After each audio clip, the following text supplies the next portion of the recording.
Hello दोस्तों, आज की कहानी है नारद को ज्ञान की प्राप्ति। तो चलिए दोस्तों, कहानी शुरू करते हैं। महर्षि नारद एक बार भगवान कृष्ण के पास द्वारका पहुँचे। कृष्ण ने कहा, आओ नारद, कैसे आना हुआ? नारद ने कहा, कृष्ण, मैं यह जानना चाहता हूँ कि माया क्या है, बताओगे? कृष्ण ने कहा, नारद, माया को बताया नहीं जा सकता, इसे अनुभव से ही जाना जा सकता है। मेरे साथ चलो। कृष्ण और नारद द्वारका से चले और चलते चलते मरुस्थल में जा पहुँचे। नारद ने कहा, कहाँ ले जाओगे मुझे?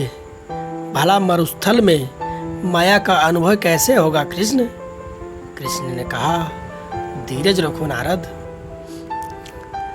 काफी दूर चलने के बाद कृष्ण अचानक रुक गए। कृष्ण ने कहा, और नहीं चला जाता नारद, मेरा गला सूख रहा है, यह लो और कहीं से जल लाओ। नारद ने कहा, घबराओ मत कृष्ण, मैं अभी लाया। नारद जल की खोज में निकल पड़े। वहाँ बस्ती दिखाई देती है। नारद ने कहा, देवी, थोड़ा सा जल पिलाकर मेरा प्यास बुझाओगी? देवी ने कहा, अभी लो महाराज। नारद ने सोचा, यह तो कोई देवी ही है। नारद सुंदरी के पीछे पीछे उसके घर पहुँचे। वहाँ कोई पुरुष बैठा था। नारद ने कहा, तुम इस घर के स्वामी हो?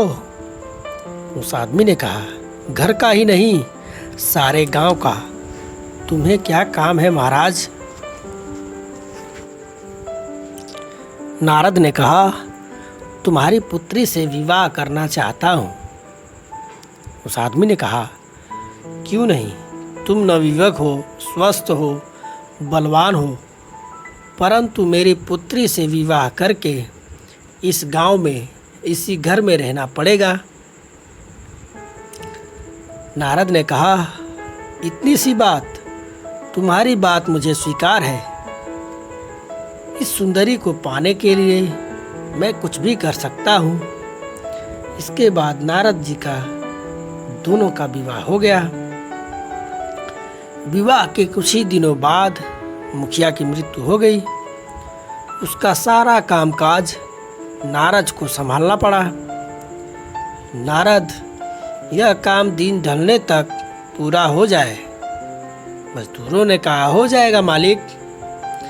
नारद के 4 संतानें हुई। उसमें से एक संतान ने कहा, पिताजी, उसे उतारो और मुझे गोदी में उठाओ। नारद के सफलता के सपनों पर थे कि आंधी, तूफान, वर्षा और बाढ़ के रूप में आपत्ति टूट पड़ी। घर पानी में डूब जाएगा, कैसे जान बचाएं? बच्चों ने, पिताजी, पत्नी और बच्चे को नौका में लेकर नारद हर्राते पानी में जान बचाने का प्रयत्न करने लगे।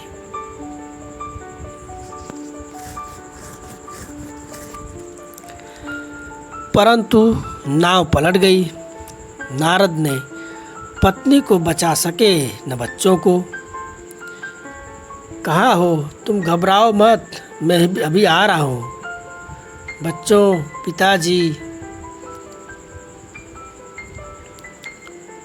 बड़ी सी बड़ी लहर ने नारद को किनारे ला पटका।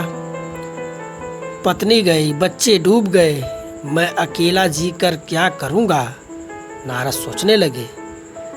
तभी उन्हें आवाज़ सुनाई दी, नारद, मैं प्यासा हूँ, जल लाएं। नारद ने घूमकर देखा, सामने कृष्ण खड़े थे। नारद ने कहा, कृष्ण, मेरी पत्नी, मेरे बच्चों, उन्हें फिर से जीवित कर दो। कृष्ण ने कहा, नारद, किस भ्रम में हो? न कोई पत्नी थी, न बच्चे, सब माया थी। नारद ने कहा, कृष्ण मुझे ज्ञान देकर मेरा बड़ा उपकार किया है। तुमने जीवन स्वयं माया है, उससे छुटकारा पाना बड़ा कठिन है। तुम्हारी कृपा हो तभी मनुष्य उस पर विजय प्राप्त कर सकता है। तो फिर मिलेंगे दोस्तों ऐसी ही कहानियों के साथ। तब तक के लिए बाय दोस्तों।